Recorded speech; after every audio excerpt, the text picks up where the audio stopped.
You probably already know that your brain is a quantum processor. But what if we said that your mind is not the same as your brain and you have two selves? And the secret of powerful transformation really is achieved by working through your heart.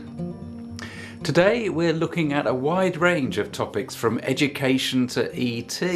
We'll be covering creative transformation and healing by connecting to the quantum dimension of infinite possibility. I'm joined by both Dr. Amit Goswami and Dr. Valentina Onisor for a wide-ranging conversation that takes us from university education all the way to expanding consciousness and encountering those higher vibrational beings. That's coming up.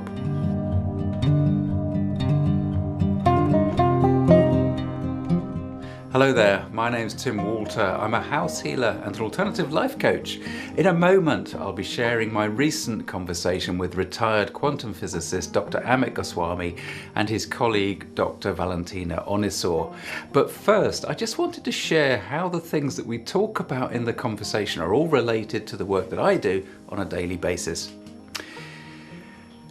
As a house healer, I use the disciplines of meditation, mindfulness, and a practical spirituality for improved well-being, and all of which we discuss on this channel under the three broad headings of dowsing, dying, and destiny.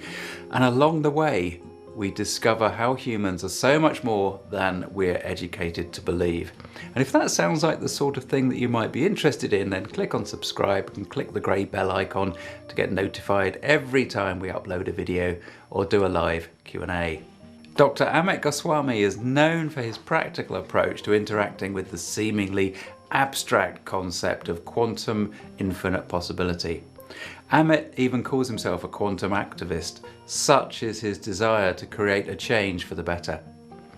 In this, my second conversation with Amit, he is joined by Dr. Valentina Onisor, who I asked to introduce herself and to tell us a little bit about the university course they both currently run as a master's or PhD program. My name is Valentina Onisor, and I come from Romania originally. But I've been really traveling the world, and I'm happy I met Amit many years ago already. And we started doing all kinds of workshops and courses. And eventually we managed to even start a university, which already, you have 3 years of activity already. And the first graduating batch of master students these days. And first of all, so to answer this question, why education? Because remember, the education, higher education, which is defined the Vedic wisdom tradition in India. Yeah, it was supposed to be higher education, the light of knowledge that removes the darkness of ignorance of the base level human condition. That's supposed to be higher education, right? And unfortunately, what we find nowadays, it's all this higher education went into lower education. It's just training people for getting a job, right? So of course, that's one of the forces of the quantum worldview, which refers to the fundamental values of the human being and to that power which exists in all of us to transform and to remember once again and move, shape our lives so that we can live in a way that is, going towards a life of meaning and purpose, towards the purposive evolutionary movement of consciousness. So again, if you look around, this education today is more about information processing and job training only. Yeah, it's about surviving, to have a job, and to be social cultural, right? So that's the so-called education today. And you see that we are living in a type of crisis. Obviously, we can see that, and we have so little discernment, of course, because we were not trained about attention. Nowadays is so much technology all around us, right? With so much impact and even creating these addictions and destroying all this beautiful capacity. So we are like sitting on a mine of diamonds, right?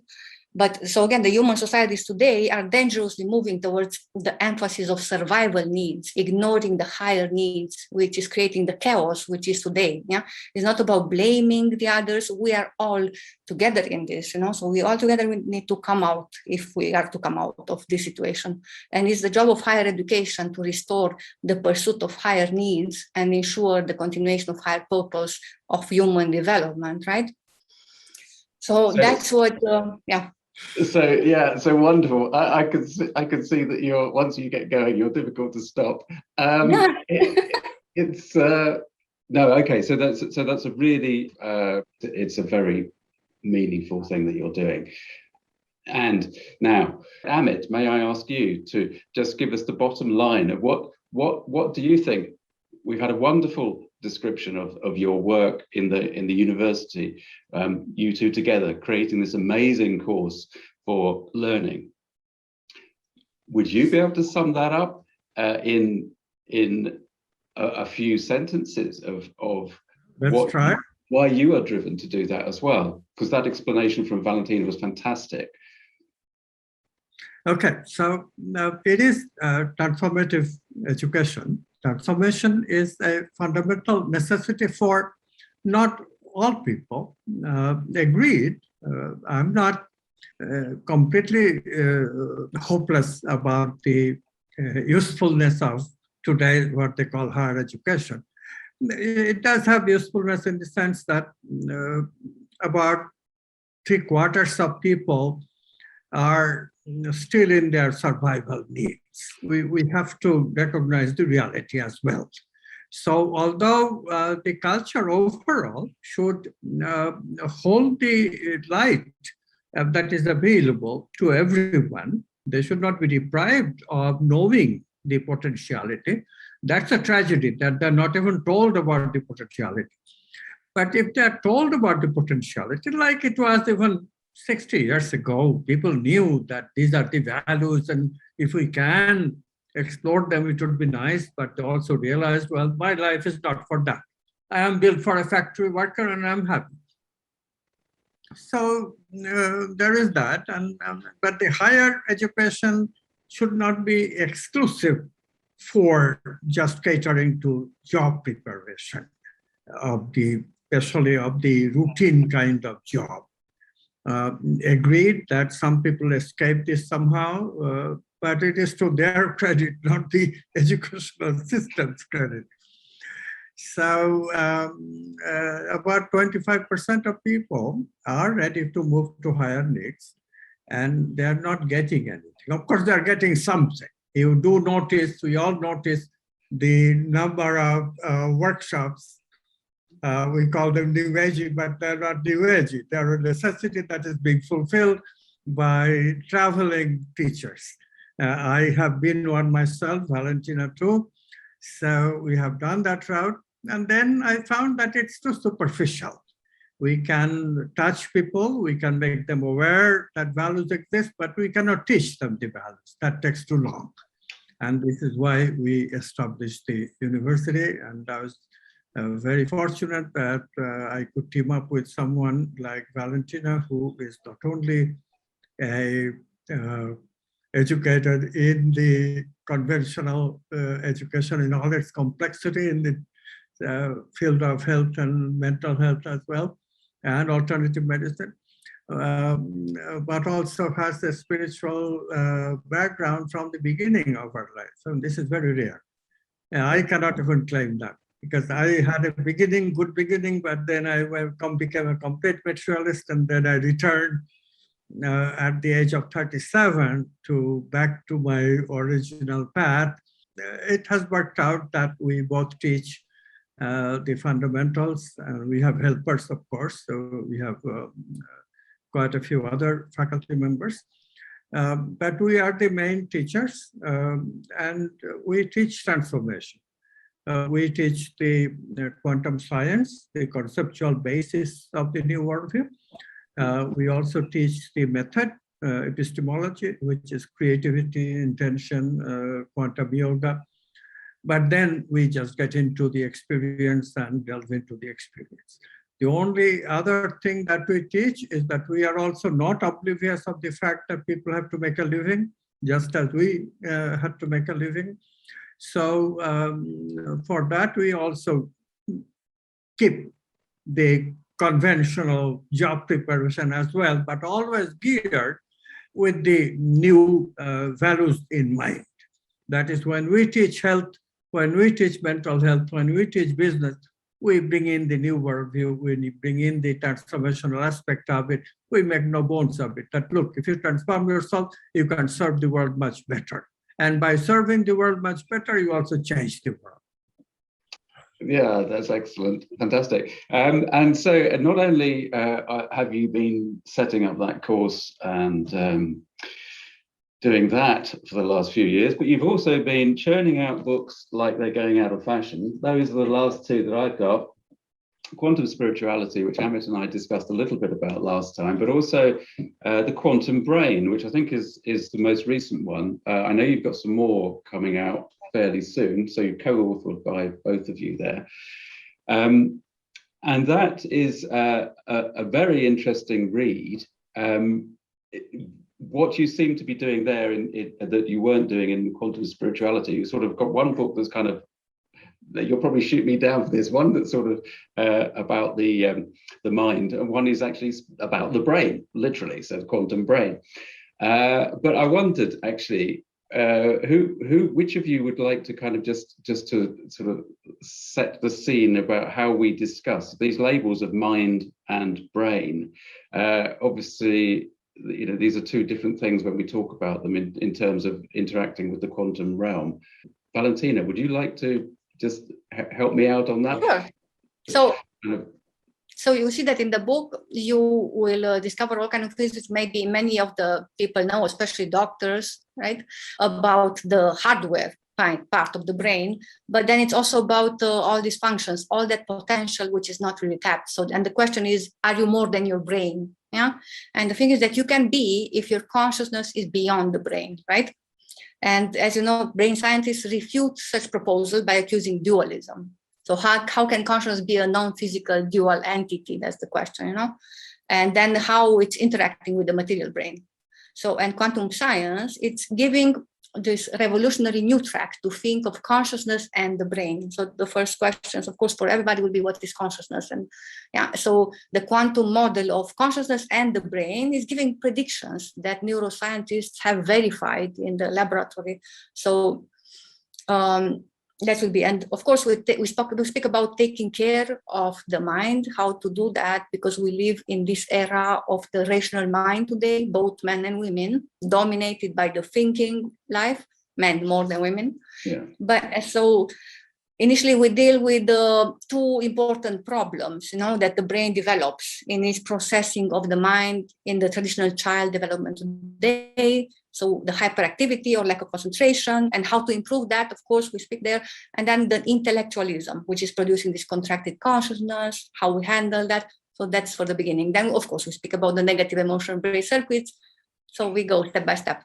Yeah, and in fact, what is interesting about that book, and I would recommend people to go out and pick up a copy of that because it is fascinating. I haven't finished it. I wanted to finish it before we spoke, but I haven't got quite through it. But the way that you actually go through it in a logical process of analysing that, well, this is the way that it's physically made up. This is what we, you know, materialists believe, and of course, all the time you're bringing in the point of view that everything that is material actually stems from the quantum realm anyway. That is the absolute basis of everything that you teach and believe, and everything that I follow as far as I'm concerned. That's the way it's always been. So, Amit, in terms of the ordinary person in the street, the ordinary man and woman who finds life difficult and might be suffering from, let's say, physical as well as mental debilitating things in their life, how does this quantum approach that you've always been the champion of, because it's a spiritual approach, how does that help them? How can that help them?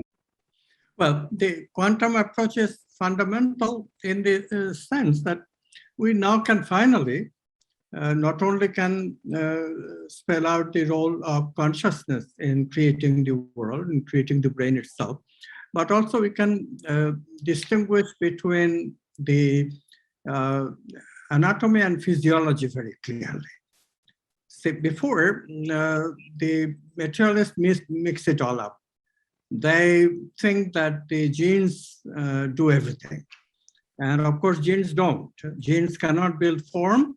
Genes cannot explain functions at all, because the functions are not causal functions. If you notice the body's function, they're not causing. The cause is not the way the body works. Body performs function.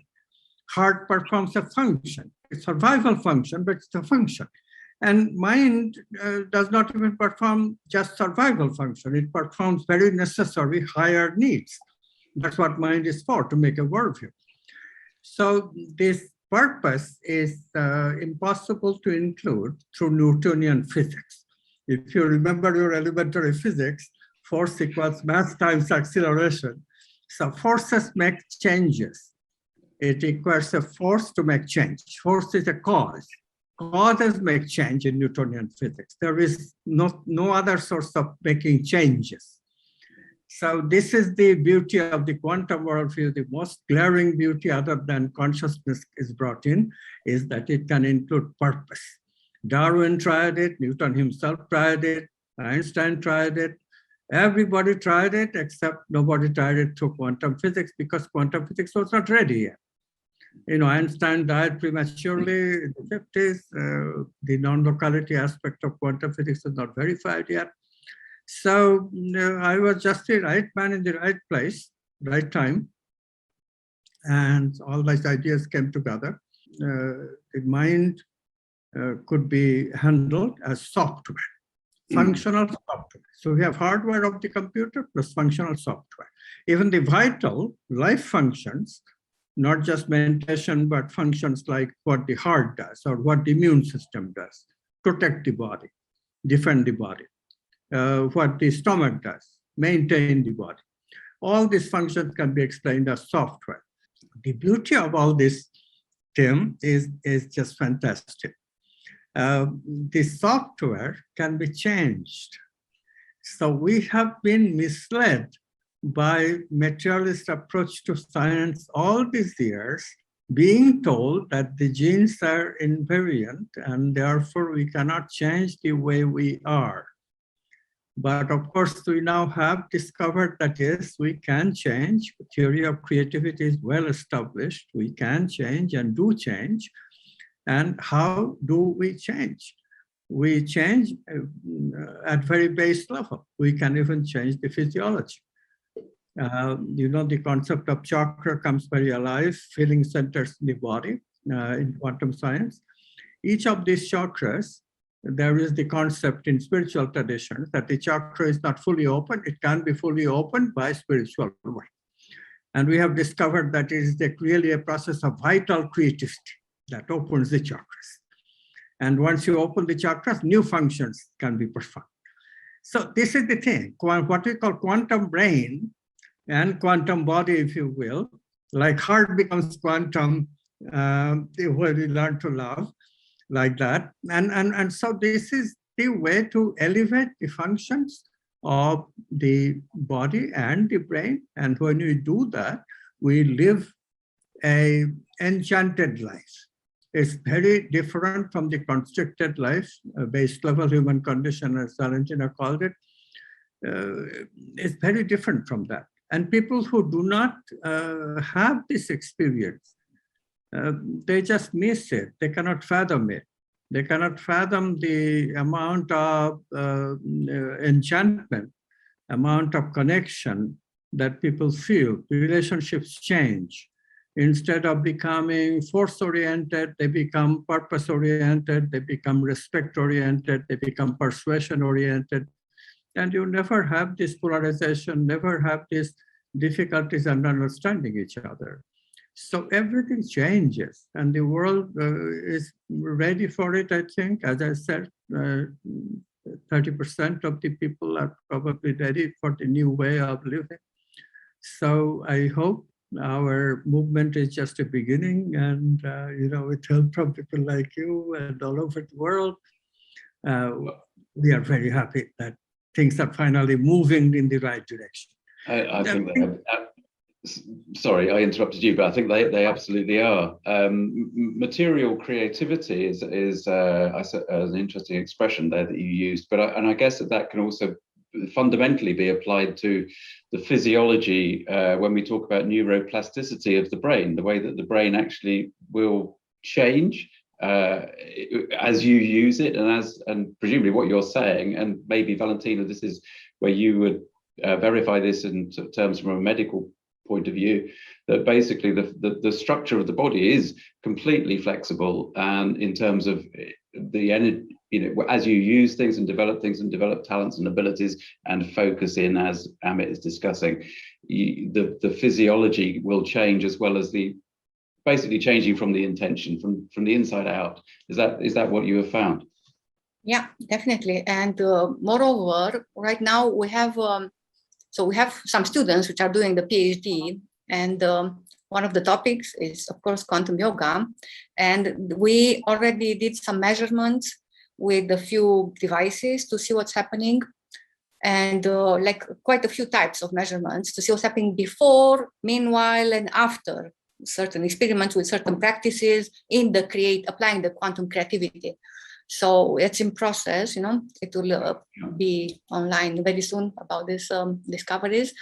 And obviously, like even without this experiment which we are doing now, it is known that yes, obviously we can transform, we can heal, right? And even physically, obviously. So I worked with people many years, for many years actually. But the thing is that we have to also accept the phenomena of lack of perseverance for people, because usually people, they want a quick fix, and that's not the real transformation. So that's why you go to somebody, even to a doctor, you say that, oh, I have this problem, but I don't even want an injection. I just give me a pill only, if possible overnight, that should be disappear. So it's not like that. Okay, transformation takes time, and usually it's painful. It's not coming, usually we learn either through sufferance, or again, assuming a conscious way of living. So again, it is possible, and we need to transform, and we need to become harmonious, and in sync with all the universe, with all the beauty that exists here around us, right? And inside of us. But once we manifest the intent to transform, and then we apply the proper methods with the proper understanding, and then gradually also working with what comes out in the process, because more and more things will come out to purify. The more you start digging, the more stuff you will discover there, of course, and that's Absolutely. When you start the transformational process, you may be surprised what you will find after a month. You will be in trouble in the beginning. But then obviously you will come out. You have to be perseverant and attentive and relaxed at the same time. So. Okay, so it's so interesting that you describe it like that. Personal experience completely verifies exactly what you're saying. You just keep working, and you just keep opening up that can of worms, and just keep doing the healing work for yourself and for other people. So the quick fix is a problem, of course. People always want a quick fix. That's the way that they believe things to be. We're talking about quantum spirituality. We're talking about accessing the quantum realm, which fundamentally occurs all the time anyway, Amit, doesn't it? We are quantum processors in form. So we are constantly accessing the quantum realm. There is a belief that things happen like that in the quantum realm. So why doesn't change happen like that? Yes, that's a quantum leap. Discontinuous, all at once, jump into a new understanding which leads to change of software. It's a very beautiful process of transformation. Having gone through some of it, all I can say is that you could not have predicted what you would become. I mean, it's an amazing experience. When the self-experience changes, it really is an amazing experience. I didn't know my heart. As surprising as it seems. My wife was always saying, when you say I love you, I don't hear you. I don't hear any feeling. You don't speak from your heart. And I would always question it. There is no such thing as heart. It's all brain. because that was my materialist position at the time. And then as I investigated and quantum physics came along and the worldview was discovered, and I turned my attention to feelings and emotions and heart, I was astounded. I still can't believe that this is what people miss. I mean, you know, except for brief episodes of romantic love, we really miss this. How wonderful it is, you know, and many women, many more than men, experience this reality. And this is why women look at the world a little more kindly, a little more with little more compassion. And that is have been what is holding up the civilization. Otherwise, we would be just totally barbarians, as you can see. I mean, in America and England, people are fighting tooth and nail, the men. Yeah. But women are still civilized and they're holding things together. You know, 80% of our students are women, by the way. Right.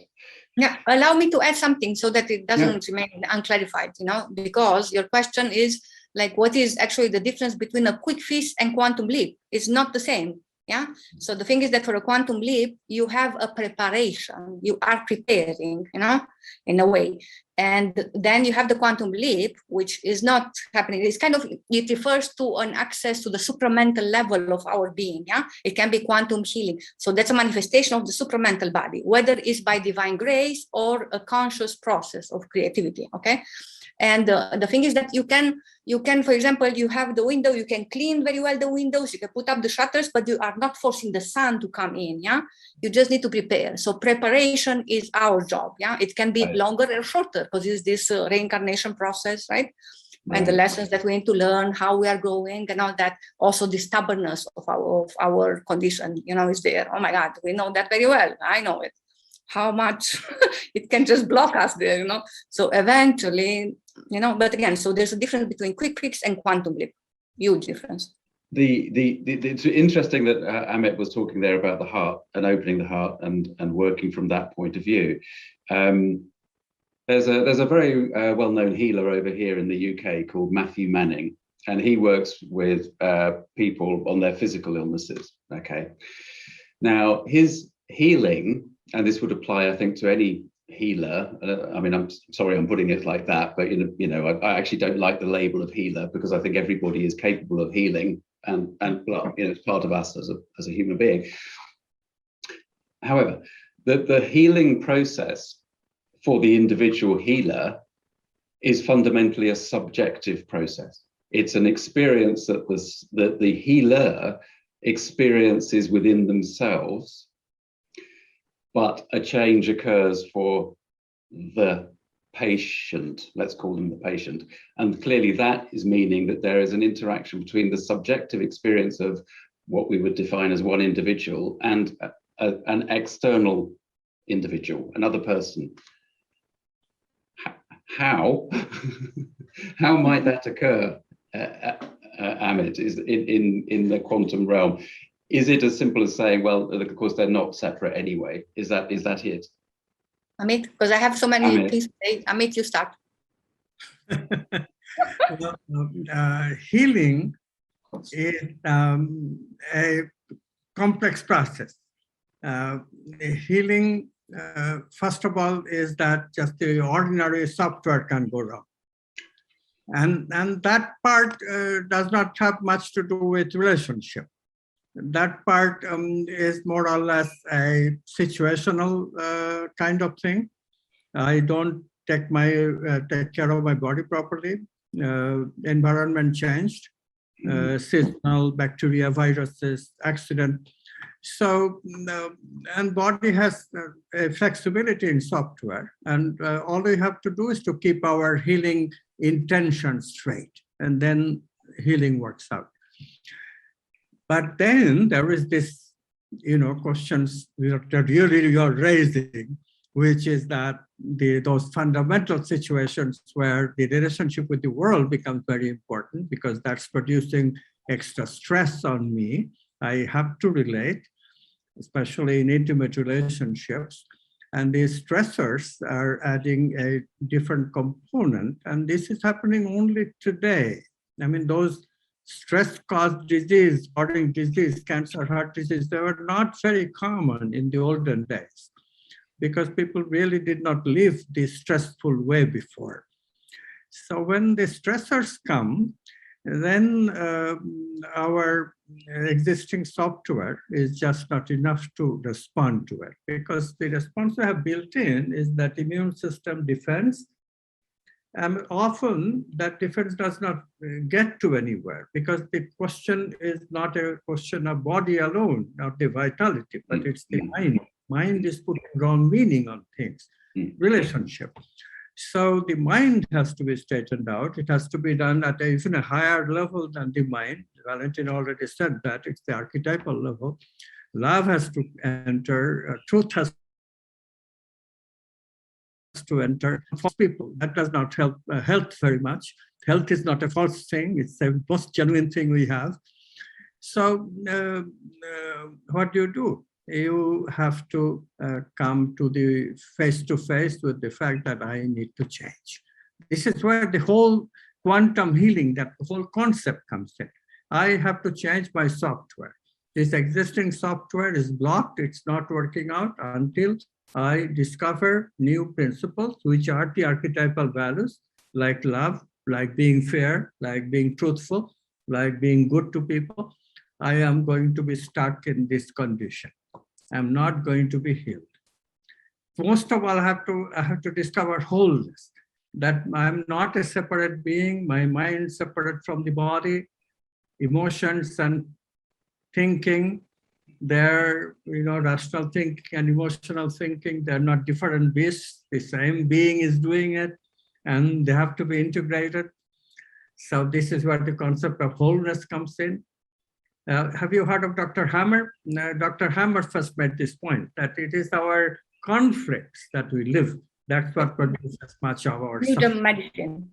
Yeah. New German medicine. More about this, but this is the basic idea, that if we remove the conflicts, if we integrate quantum yoga again, then we can heal, we can take quantum leaps to new concepts, quantum leaps to new ways of living, and new software, build new software and build new I, who can use this new software, who can actually love. So what you seem to be saying there, suggesting there, and I know Valentina, I think you probably wanted to say something as well in addition, but we'll come back to that in a sec, but is that there are sort of two things going on, because obviously the patient in this process of healing, if there's a healer and a patient, then the patient has to recognize the need for change anyway in themselves, and that's part of the process of the healing. But also there's an aspect of connection from the healer going, excuse the terrible diagram, but up through the supramental energies to affect that person anyway, to create a change in them.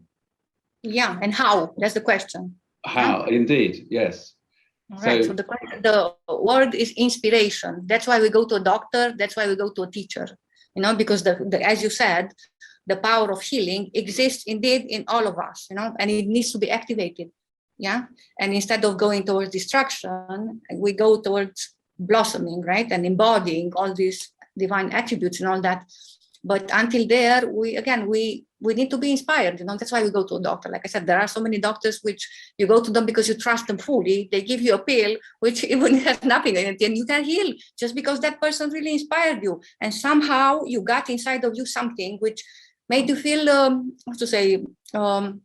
bigger, expanded. And hopefully also you came up with a new plan of living, a better lifestyle, start working with forgiveness and all that. But the thing is that the person, the doctor or the healer, or, so it needs to have worked already on himself or herself, first of all, before being really a good doctor, right? Because then in that case, your archetype is wholeness. We have the 9 archetypes, the one which refers to health and harmonizing all these paradoxes in the human nature is wholeness. Okay. And then that means that you are healing yourself as a doctor together with all the patients that come to you. I tell you, I had a certain problem. I'm a doctor. Yeah. And it was so funny that for 1 year or even more, people with the same condition were coming to me And I was just, come on, humbly, more and more with humbleness. You're seeing that, whoa, so you are healing yourself. You allow yourself also to get inspirations over yourself, and then become an inspiration for that patient. And yeah, so again, first of all, it starts with this process, and then it's an attitude which needs to be changed in this world with when we talk about somebody healed me, because I'm giving you an example. There's this first a great surgeon, Jacques Paré, if you heard. He used to say, he became famous for saving a lot of soldiers on the battlefield with surgical, and he said, I treated him, but God healed him. Okay, and also Paracelsus was saying something the same, that we have given all that is needed so that we can be cured. And the role to science is to find it. So the art of healing starts in nature, and one should look in the nature to learn that. So again, you're not assuming yourself that you are that one which are healing the person. You're there like an instrument, the more humble, the better. In that way, the more humble, then the bigger you make space for all that greatness, which can truly manifest in a real doctor, But there are so many qualities about that. Of course, besides the knowledge that you need to have in medicine, there are many things, because again, sometimes just the process of forgiveness, which can be very, very deep, needs to be applied in the process of healing, so that it can heal even a cancer, a horrible state, Yeah. So fundamentally, what we're really saying is that actually the perception of the human being and the world in which we live is so completely out of alignment with what we truly are. I mean, that's really what we're saying, because we're talking about a lot of very high level, I'll use that expression, very high level aspects of creation that actually are involved in our well-being and in our lives on a basis whether we know it or not. That's really what you're saying, and that's the point. People are far more than they think they are. Because they have access, if they do the work, if they understand and are able to access these aspects of creation. There's still one question I really want the answer, because I asked the how question, and I need to ask this again. I need to raise this again, and I want to give you an example. Love. Amits talked about love, the expression of love, the feeling of love. It's the most important emotion as far as I'm concerned. Heart-based living. It's a subjective feeling, except it is possible to feel it as a tangible wave of substance. I'm saying this because I had an experience some years ago where literally I felt swamped by a wave of love. It came through a room, closed room, as a breath of air. It came from a place and swamped me, took my breath away. But it was absolutely physical in terms of tangible love. How is that possible? Yes, that's what we call expansion of consciousness. So what the experience is, and most easily people can see it if they engage in lovemaking in a patient way. I mean, usually we make love for pleasure and we miss the point. Pleasure becomes the utmost thing, and so we hurry up and we don't really engage in lovemaking. When pleasure seeking becomes lovemaking, the process is a little bit different. What happens is that we slow down, first of all, and after the orgasmic part is over, which is the molecular part, oxytocin, dopamine, and there are ample quantities in the brain is happy, and serotonin comes in. This is very interesting, how the brain works. See, brain gives us wonderful molecules like dopamine to enjoy it while we are having sex. As soon as you have the orgasm, brain gives serotonin, which is kind of puts you at sleepy mood. Right. So men have the tendency, especially, of turning over and going to sleep. Yeah. Of course, women, sexuality is quite different. They want to cuddle, they want to continue because their sexuality continues. So if men can overcome their sleeping tendency and agree to the cuddling that women want, then something very wonderful happens, because you are still in that slow mood. What we start feeling is that there is expansion of consciousness, immune system literally suspends itself.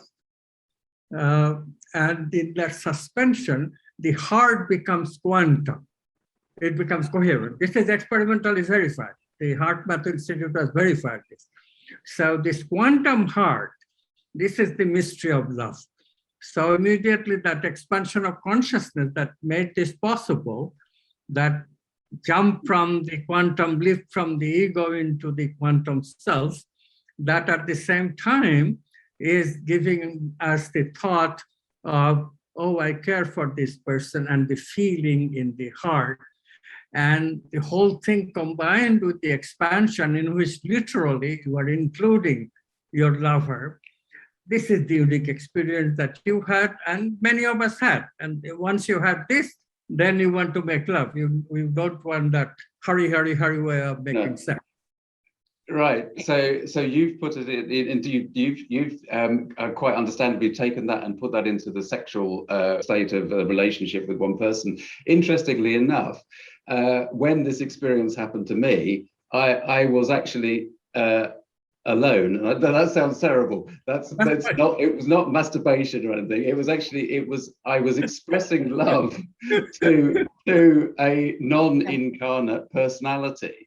I was expressing my literally heartfelt feeling for their presence, because there was a non-physical being in the room, and so I expressed that love to her because it's a feminine energy, and in response there was this wave of love. So what you're saying is that actually what I experienced was my heart going into that quantum state and getting a reflection back.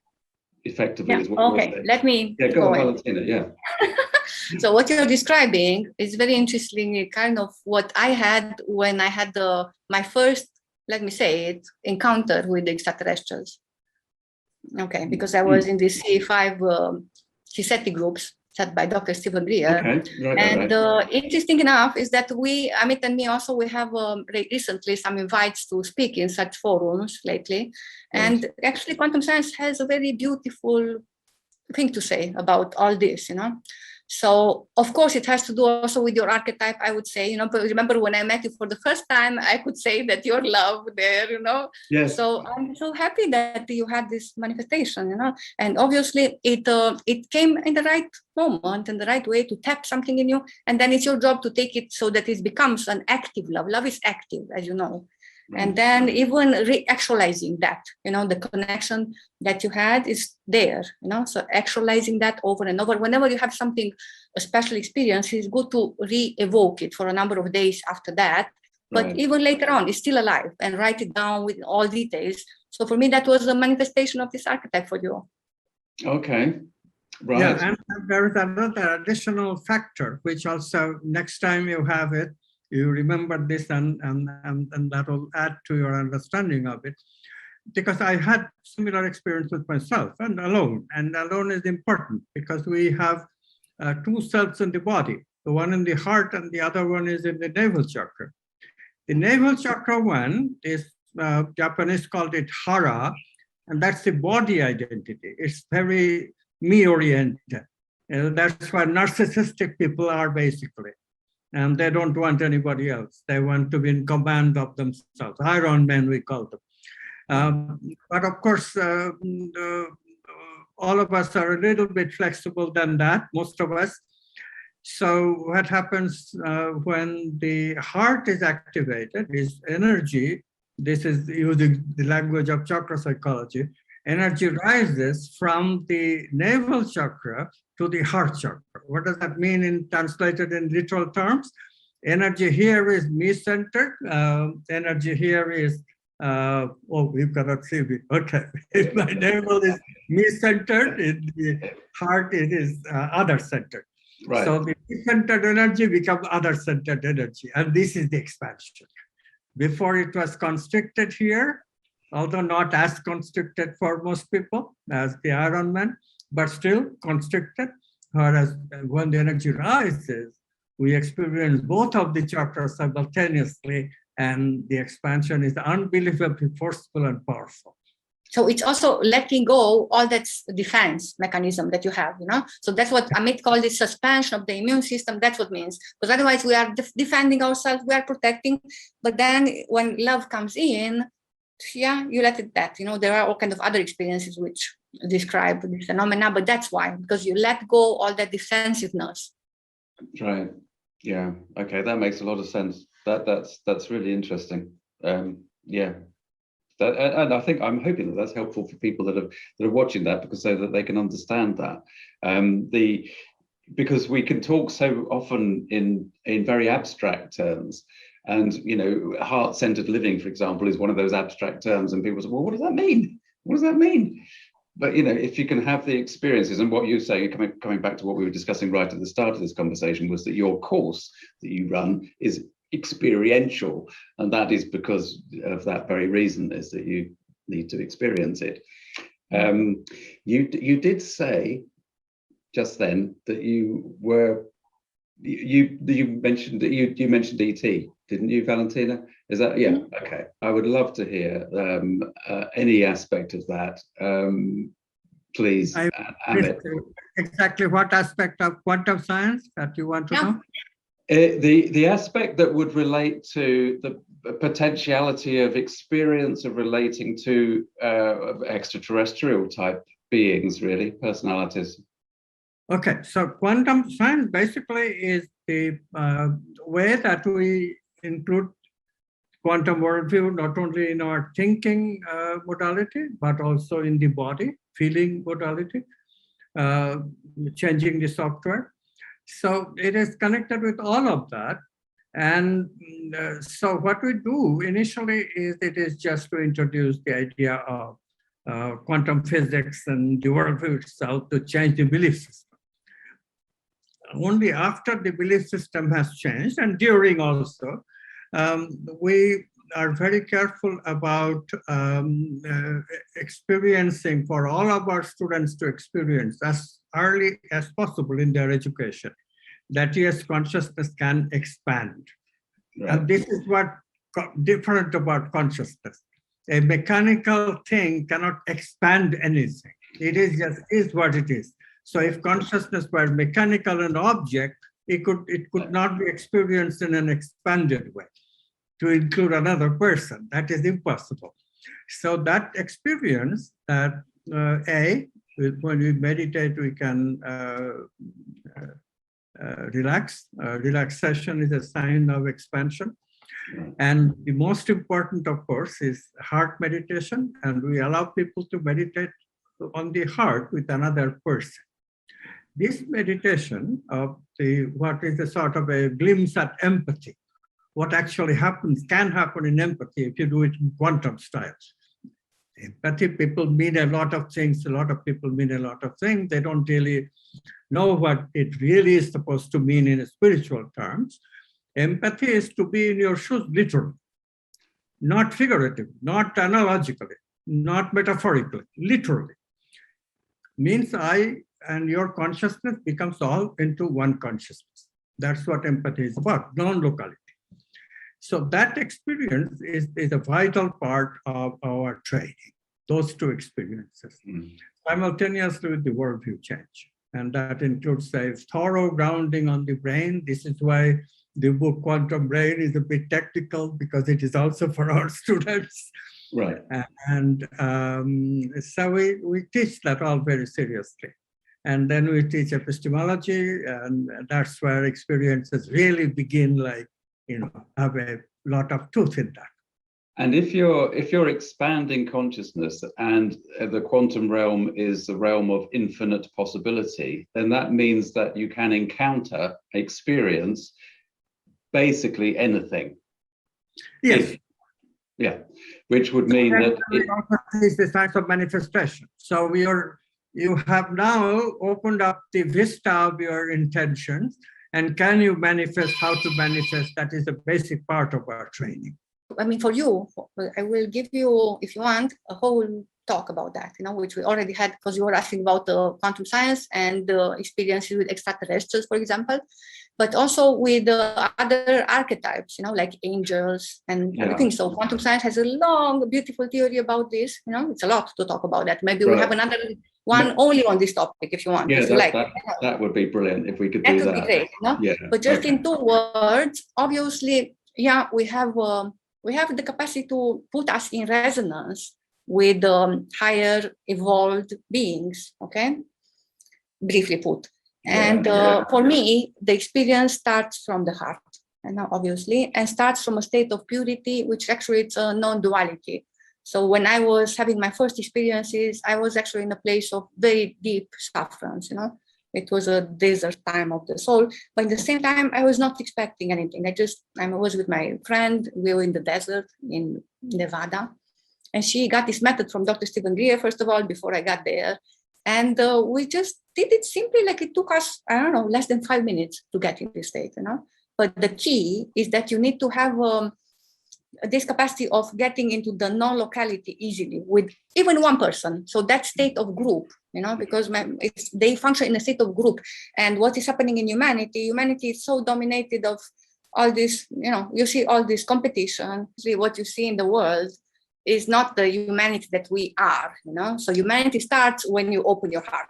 That's when you start to be a human, right? Otherwise, you're living in this instinctual mode, and you just want to put weapons in the space. You want to dominate. So unless we pass over, and we start opening our hearts and become fraternal, okay, and support each other, not putting yourself down as well, but your support. You cannot do that when you're in the heart. You're not putting yourself also down. When you're in the heart, you're also applying the self-love, which is healthy, But even that is a problem, because we think that we love, but we are just hooking on other people. We are attaching on themselves. That's not love, right? So it's a lot about that. So the more we are able to have this state of purity, even if we are in a sufferance mode, all this kind of, like for definitely your experience, even mine, it was a quantum leap. But otherwise, again, it's about being in a group kind of consciousness, even if it's 2 people or 3 or 10, when it's more than 14, that already it's a question mark there, So even if it's one which is only curious, nothing may happen, because you may not get to that state of coherence. That state of coherence has to be there. So in a group of people which have worked together, which have the same noble ideas, which really they evoke a certain higher attribute, and they are in the heart, they manifest this simple fraternal, which is human being like character, okay? And then what you do, there's a method, very simple, from CSETI group, which is kind of, you simply manifest, of course, the intent, that you want to contact, the way that is most appropriate. And then what you do this zoom in and out in the space. So that's stages. We can talk about this later on. In and out, and simply manifest, call them to manifest there exactly where you are. And it's so hard, it's heart touching, every single time, the way they manifest, not only the way that first of all, it's, of course, you are feeling that state of expansion of consciousness. That way, for me, it was the biggest state of love, and the first state of home which I experienced. It was in this way, but it was very, very, very high and very touching, and it was so wonderful, to get this. It was unbelievable how strong it was. And then it continued. Imagine how it would be like if world's politicians got together around the table and did this quantum brainstorming to solve their problems, disagreements and all. The world would really, really change so fast. It would. And this sort of conversation and this appreciation of what is possible, which is what we're discussing, my thinking, and it's thinking rather than feeling, goes towards, a holistic sort of attitude to the nature of reality. So therefore, this story that I live, that is my life, has these unfolding aspects that are just, unbelievable to start with, until you start to get familiar with them. And then you find that becomes the normal anyway. So again, that starts to reflect the nature of the human being, or the nature of consciousness. which is able to filter through the individual awareness of each individual person, which is really what we're talking about, isn't it? It's about the unity of consciousness and of the God aspect that is in each of us, I suppose. Yeah. So that there is no question there on that. That is simply a statement. Would either of you like to add anything else at all? We'll wrap it up now, and I'm very, very grateful for your time, and it's been absolutely wonderful.